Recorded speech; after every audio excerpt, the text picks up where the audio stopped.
بسم الله الرحمن الرحيم الحمد لله الذي هدانا لهذا وما كنا لنهتدي لولا أن هدانا الله لقد جاءت رسل ربنا بالحق والصلاة والسلام والتحية والإكرام على أشرف الأنبياء والمرسلين أبي القاسم محمد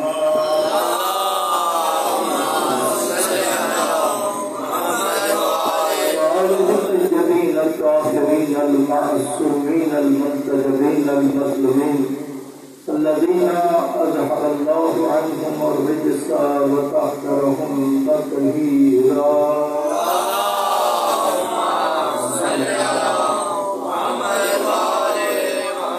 قال الله سبحانه وتعالى في محكم كتابه المبين وقوله الحق. بسم الله الرحمن الرحيم. يا أيتها النفس المطمئنة ارجعي إلى ربك راضية مرضية. درود پڑھنے والے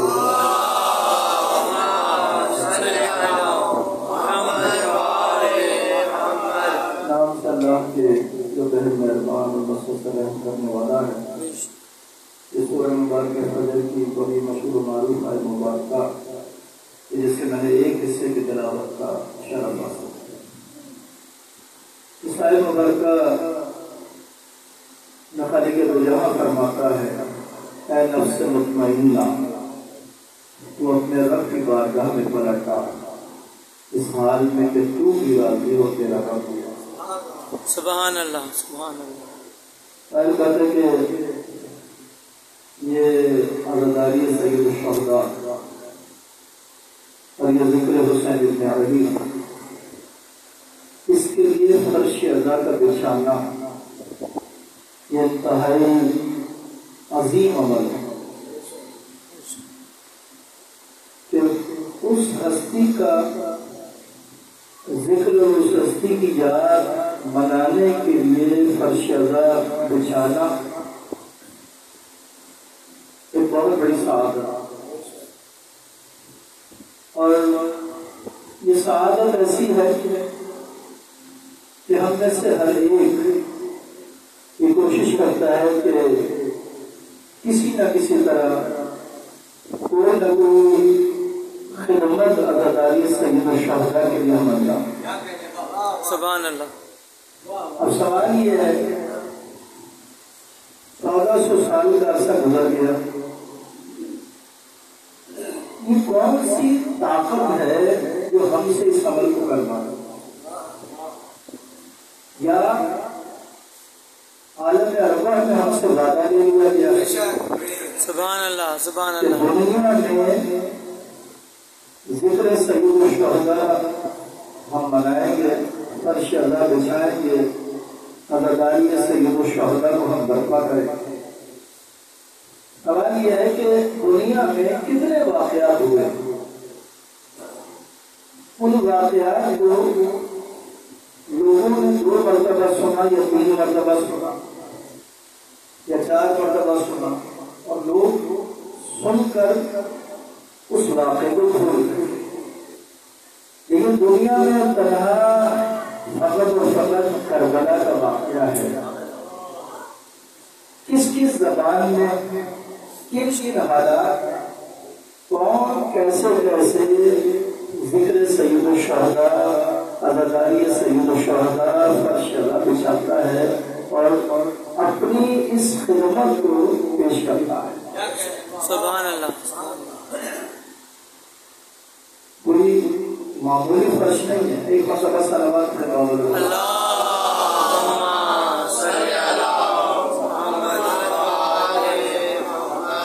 ایک مرتبہ اور قول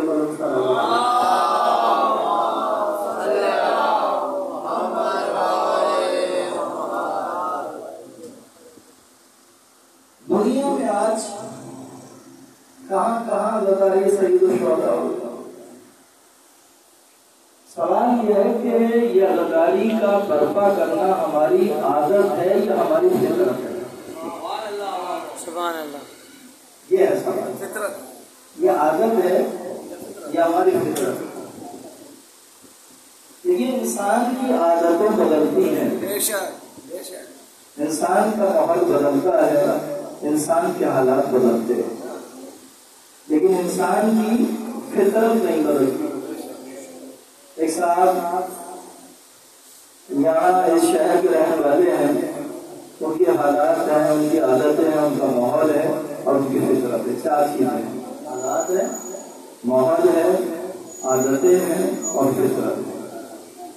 تین چیزیں بدل جائیں گی، حالات بدل جائیں گے، ماحول بدل جائے گا، عادتیں بدل جائیں گی، کیا بات، لیکن فطرت نہیں بدلے گی۔ بے شک بے شک۔ اگر وہ صاحب یہاں اس شہر سے کسی اور شہر میں منتقل ہو جائیں اور کسی دوسرے شہر میں جا کر زندگی گزارنے لگے تو ہو سکتا ہے کہ ان کے حالات بدل جائیں، ماحول بدل جائے، عادتیں بدل جائیں، لیکن جو فطرت یہاں ہے وہی فطرت وہاں پر بھی ہے۔ سبحان اللہ سبحان اللہ۔ اصول کا مطلب زمین کے بدلنے سے جو شے بدل جاتی ہے اسے عادت کہا جاتا ہے، اور جو شے نہیں بدلتی ہے اسے فطرت کہا جاتا ہے۔ آج دنیا میں کہاں کہاں عزاداری سید الشہداء ہے اور کن نے کہاں کہاں جا کر عزاداری سید الشہداء کو قائم کر دیا اور قائم کر رہے ہیں۔ اگر عزاداری سید الشہداء ہماری عادت ہوتی تو ایک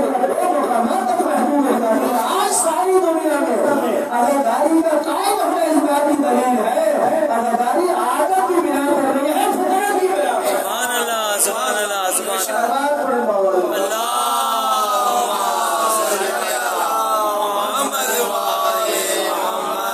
پانی پینا ہماری عادت نہیں ہے، ہمارے فطرت میں شامل ہے۔ بے شک۔ خوشی کے موقع پر چہرے پر مسکراہٹ آ جانا ہماری عادت نہیں ہے، ہمارے فطرت میں داخل ہے۔ غم کے موقع پر آنکھوں سے آنسو کا نکلنا یہ عادت نہیں ہے، ہماری فطرت ہے۔ تو عزاداری سید الشہداء ہماری فطرت میں شامل ہے۔ آپ کا مشاہدہ ہے، آپ دیکھتے ہیں چھوٹا بچہ جو ابھی کچھ جانتا ہی نہیں ہے، جب وہ اپنے بڑوں کو دیکھتا ہے ماتم کرتا ہے، اس طرح وہ اپنے چھوٹے چھوٹے ہاتھ اٹھاتا ہے، اس کا مطلب ہے کہ اس کی فطرت میں یہ چیز شامل ہے۔ آج لوگوں کے مالی حالات بہت اچھے ہیں، ورنہ کس طرح کیسے کیسے لوگوں نے عزاداری سید الشہداء کو قائم کیا، کن حالات کو قائم کیا۔ یہ دنیا کا واحد غم ہے جسے اتنا منایا جاتا ہے۔ میں اور آپ اپنے سے مصیبت اور غم دور کرنے کے پیسہ خرچ کرتے ہیں، غم دور ہو جائے گا، یہ دنیا کا واحد غم ہے جسے منانے کے لیے پیسہ خرچ کیا جاتا ہے۔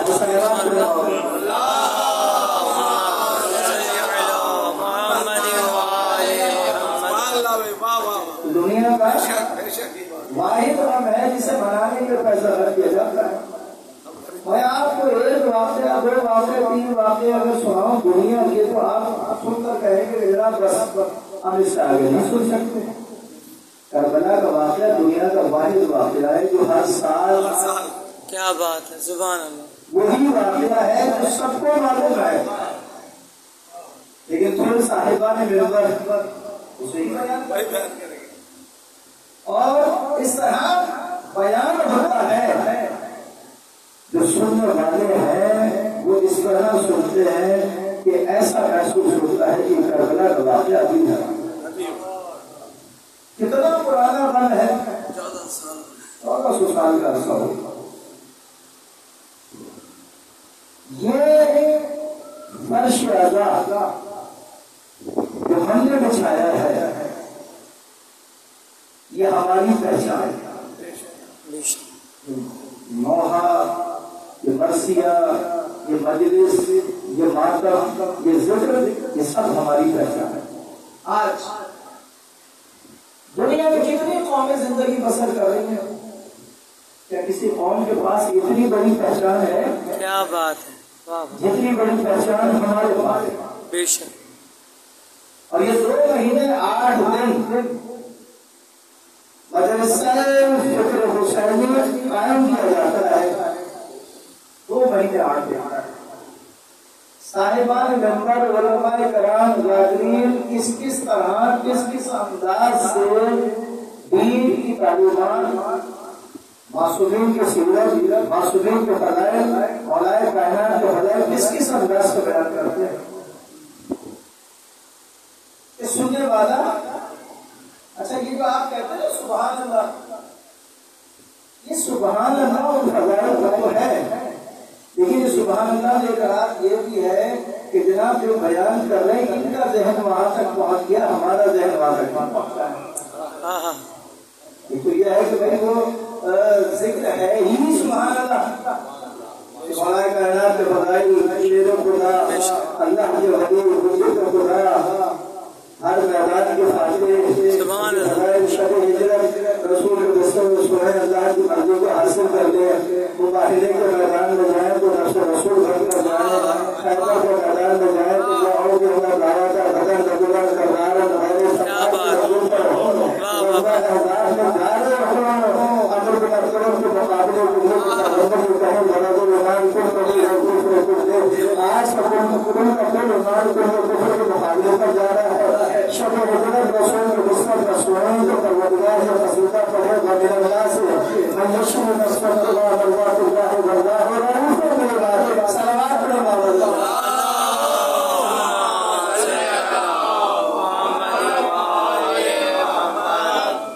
اب جب میں نے کہا کہ یہ ہماری فطرت میں شامل ہے چیز، ہم نے عزاداری کو زندہ نہیں رکھا ہوا، عزاداری سلم الشہداء نے ہمیں زندہ رکھا ہوا.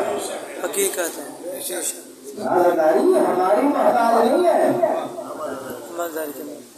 کہ ہم درپا کریں گے. عزاداری عزاداری تو کسی نہ کسی شکل میں کہیں نہ کہیں برپا ضرور ہوگی. اور آپ دیکھیں کتنے مظالم کے بعد عزاداری سید الشہداء ہم کرتے یہاں جو رہ رہے ہیں سوسائٹی میں، یا ایسی سوسائٹیاں جو قائم ہیں وہاں پر عزاداری کا قائم کرنا بہت آسان ہے. اب ذرا ان مومنین سے پوچھیں جو ایسے ایسے مقامات پر عزاداری سید الشہداء برپا کرتے ہیں کہ جہاں انہیں کتنی مخالفتوں کا سامنا کرنا پڑتا ہے. تو کوئی جذبہ ہے کہ دنیا کے مظالم کا ہم سامنا کرتے ہیں، اس محبت اہل بیت میں عزاداری سید الشہداء کے لیے کتنا خون پیش کیا گیا اور اس عزاداری کو روکنے کے لیے کتنا خون بہایا گیا. یہ رکنے والی چیز نہیں ہے، بے شک بے شک، کیونکہ فطرت میں شامل ہے، فطرت میں داخل ہے. اب سوال یہ ہے کہ حسین ابن علی نے کربلا میں کیوں قیام کیا تھا، اس کا مقصد کیا تھا؟ قیام کا مقصد کیا تھا؟ اب ایک وصیت نامہ جو فرزند رسول کا ہے اس کی ابتدا میں بیان کروں گا، لیکن اس سے پہلے 3 تمہیدی جملے بیان کروں گا. عام افراد کیا کہتے ہیں کہ کیوں کربلا گئے تھے؟ بات ہے کہ وہ اپنی نگاہ سے دیکھتے ہیں اور وہ ایمان کی وجہ ہوتی کہ کس طرح اپنے وصیت نامے میں کربلا جانے کا مقصد بتلایا. عام افراد کیا کہتے ہیں؟ جو تنگ نظری کا اور چھوٹی سوچ کو بیان کرتے ہیں وہ کیا بتائیں؟ اس لیے کربلا گئے تاکہ اللہ راضی ہو جائے. پہلی بات وہ یہ کہتے ہیں. دوسری بات کہتے ہیں کہ اس لیے کربلا گئے تاکہ درجہ بلند ہو جائے. تیسری بات وہ کہتے ہیں کہ اس لیے کربلا گئے تاکہ جنت حاصل ہو جائے. عام بات یہ ہے. پہلی بات کیا کہی؟ اس لیے کربلا گئے تاکہ اللہ راضی ہو جائے. تو جناب راضی کرنے کی تو کوشش وہ کرتا ہے جس سے پہلے کوئی ناراض ہو.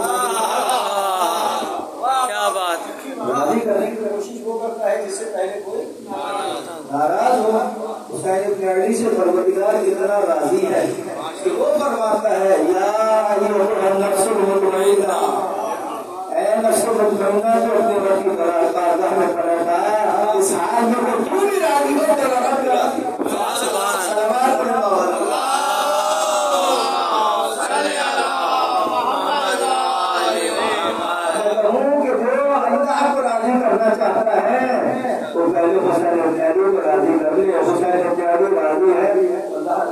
پہلی بات. دوسری بات کیا کرنی پڑتی ہے؟ اس لیے کربلا میں تاکہ درجہ بلند ہو جائے. تو بھائی اگر میرا درجہ کم ہو تو میں تو خواہش کروں گا نا بلند درجے کی. تو جس کا درجہ پہلے ہی سے بلند ہو، سبحان اللہ سبحان اللہ، اس کو کیا کرے؟ اس کو کیا خواہش کہ میرا درجہ بلند ہو جائے. اتنا درجہ بلند ہے، اتنا درجہ بلند ہے کہ پیغمبر سجدے کی حالت میں ہو، نواسا پوچھ کر آ کر سلام ہوگا اور اس وقت سجدے سے سامنے ہوا تو جب تک نواسا پوچھا ہو جائے. تیسری بات کیا بیان کرتی ہے؟ اس لیے کربلا میں تاکہ جنت حاصل ہو جائے. تو جنت کا خواہش مند تو وہ ہو، تمنا وہ کرے جنت جس کے پاس نہ ہو تو وہ ہے وہ جو جنت کے جوانوں کے سردار ہے. کیوں کربلا گئے؟ اب اس کربلا جانے کا مقصد بتایا. وہ وصیت نامہ جو اپنے بھائی محمد حنفیہ کے نام تحریر کیا تھا، وہ وصیت نامہ کیا تھا؟ یہ کہ میں حسین گواہی دیتا ہوں اللہ کے علاوہ کوئی معبود نہیں ہے. میں گواہی دیتا ہوں کہ میرا نانا اللہ کے رسول ہے اور اللہ کے عبد ہے. الگ مقصد بتایا تو کیوں میں کربلا جا رہا ہوں؟ میں غرور و تکبر کے اظہار کے لیے کربلا نہیں جا رہا ہوں. میں فتنہ و فساد برپا کرنے کے لیے کربلا نہیں جا رہا ہوں. میں اپنے جب کی امت کی اصلاح کے لیے کربلا جا رہا ہوں. تو جب کی امت کی اصلاح کے لیے حسین تحریر کیا تھا تو کرنا دین باقی رہ جائے، شریعت باقی رہ جائے. یزید جس کی بہت لوگوں نے بیعت کرنی تھی، کیا ضرورت تھی کہ وہ یہی چاہتا تھا کہ نبی کے نواسے میری بیعت کرے. جب اکثریت نے بیعت کرنی تھی اور وہ دنیا پر حکومت کر رہا تھا تو کیا ضرورت تھی یزید کو کہ حسین ابراہیمی سے بیعت کا مطالبہ کرے؟ بہت ضروری ہے. جس شدت کے ساتھ اس نے بیعت کا مطالبہ کیا تھا اس سے زیادہ انکار شدت کے ساتھ حسین ابراہیمی نے انکار بیعت کیا. کیا بات ہے، سبحان اللہ. اس نے دو ہی چیزوں کا مطالبہ کیا تھا، یا تو بیعت کر لیں یا ان کا سر قلم کر لیتا ہے. حسین کی طرح سخی ہے، دین کو بچا لیا، اپنے سر کو پیش کر دیا. نہ صرف اپنے سر کو پیش کیا بلکہ اپنے جانشینوں کے سروں کو پیش کر دیا. کیا ہم شکل توجہ علی اکبر کی جوانی کو معمول نہیں؟ کیا بتیس برس کے پڑھائی کے لاشوں کو لگے بہت آسان ہے. وہاں کے شہزادے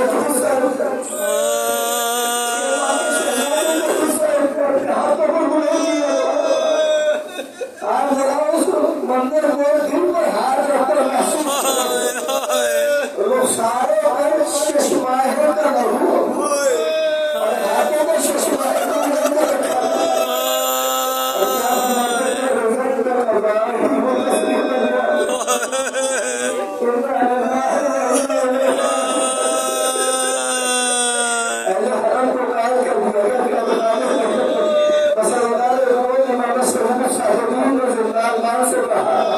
اگر کہیں اجازت ہو تو پھر دیکھ کے لوگ دربار سے باہر اسے رہ جانا اپنے زندان کھولا تمہارے صحیح میں سازمین ہتھیاریاں ہو گئی سنانے ہوئے میرے زندان سے آگے ہٹا دیے اور اللہ کی حمد بیان کرنے لگے. ایک شخص کا وہاں سے بدل ہوا ہے ضعیف و ناتواں انسان جس کے ہاتھوں میں ہتھیلیاں ہے، پاؤں میں بیڑیاں ہے، گلے میں خاردار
مناسبین کو کرنے کی توفیق عطا فرما خدا نے صاحب مجلس کی ان کا خانہ کی توفیق عطا فرما اس خدمت کو اپنی بارگاہ میں قبول منظور فرما خدا امام حسین علیہ السلام کے صدقے میں ہم سب تیری بارگاہ میں حاجت مند ہیں سب کی دعاؤں اور حاجتوں کو اپنی بارگاہ میں قبول منظور فرما امام زمان علیہ السلام کے قلب نازین کو ہم سے راضی خوش فرما امام زمان علیہ السلام کے ظہور میں تعلیم فرما